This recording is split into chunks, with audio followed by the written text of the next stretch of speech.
राधे।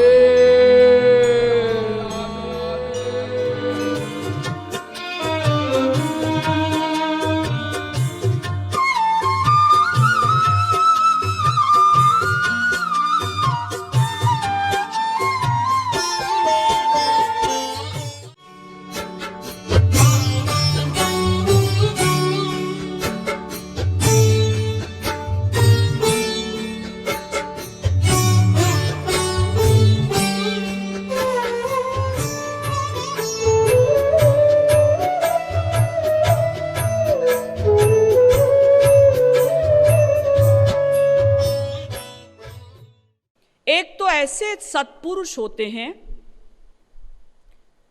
जो दूसरों के उपकार के लिए अपने स्वार्थ की भी हानि कर लेते हैं।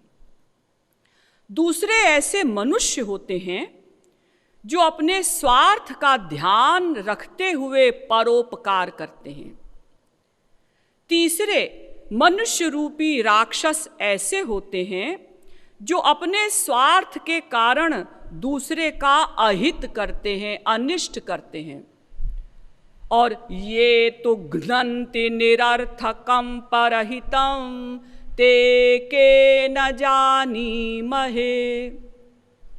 और कुछ ऐसे भी होते हैं राक्षस प्रवृत्ति वाले जो बिना कारण के, बिना प्रयोजन के दूसरे का अहित करते हैं।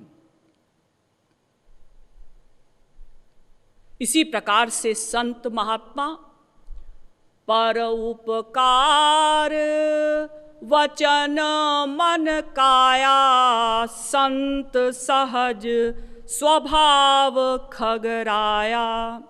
भूर्ज तरु सम संत कृपाला परहित सहनित विपति विशाला। संत महात्मा बिना कारण के, बिना प्रयोजन के परोपकार करते हैं, दूसरे के कल्याण में लगे रहते हैं। बताइए, संतों को हमसे क्या चाहिए? जो निरंतर वो जीवों की चिंता करते हैं, मैं जीवों का कल्याण कैसे करूं, मैं क्या करूं जो ये जीव ईश्वर की ओर चलें, जो इन जीवों को अनंत मात्रा का आनंद मिले। हम पाप के पुंज, पाप के भंडार, हमसे संतों को क्या चाहिए जो वो हमारे हित के लिए लगे रहते हैं, जिनके पीछे पीछे स्वयं भगवान घूमते हैं। निरपेक्षम मुनिम शांतम निर्वैरम समदर्शनम अनुव्रजाम्य हम नित्यम पूये ये त्यंघ्रिरेणुभिः। भागवत के 11वें स्कंद के 14वें अध्याय का 16वां श्लोक। भगवान कहते हैं निरपेक्षम, जो संत किसी से कुछ अपेक्षा नहीं करते। मुनिम शांतम, जो सदा शांत रहते हैं। निर्वैरम, जो किसी से बैर नहीं करते।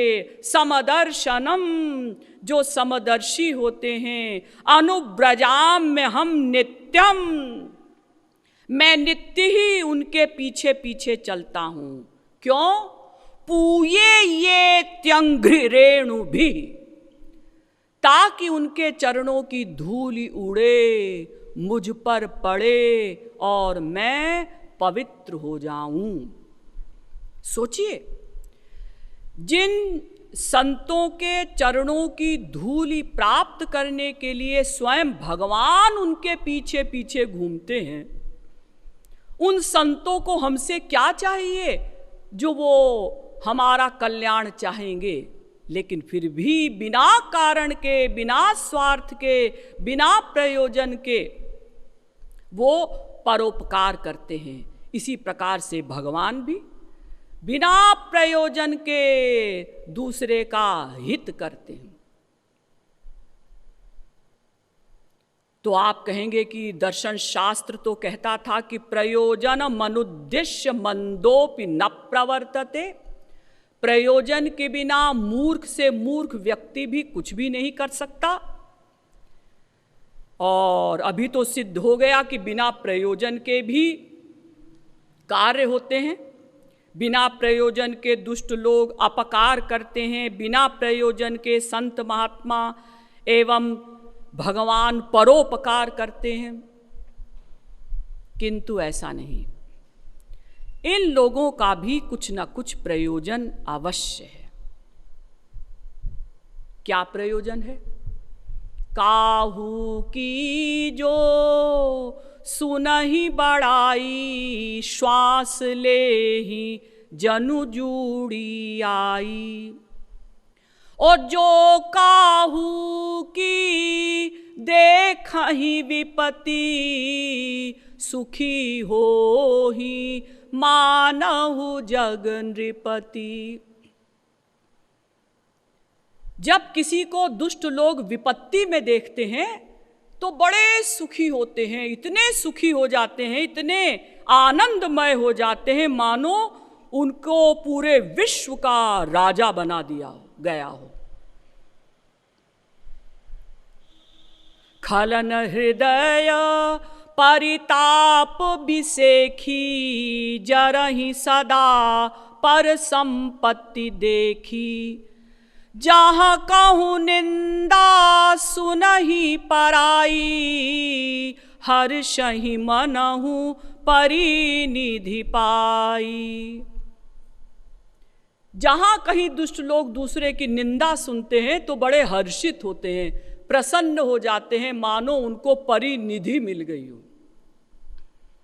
तो दुष्ट लोग बिना प्रयोजन के अपकार नहीं करते, उनका प्रयोजन है दूसरों को दुख देने में, दूसरों को कष्ट देने में उनको सुख मिलता है। तो सुख प्राप्ति के लिए वो दूसरों को कष्ट देते हैं। इसी प्रकार से संत महात्मा एवं भगवान पर दुख दुख सुख सुख देखे पर, संत महात्मा दूसरों के दुख से दुखी होते हैं और दूसरों के सुख से सुखी होते हैं। तो जब संत महात्मा दूसरों को सुखी देखते हैं तो उनको आनंद मिलता है, इसीलिए वो परोपकार करते हैं। देखिए, वैसे तो भगवान और संत सदा आनंदमय हैं। भगवान तो आनंदमय है ही, रसो वै सः, वेद कहता है वो रस ही हैं। और रसग्वम येवायम लब्ध्वा नंदी भवति,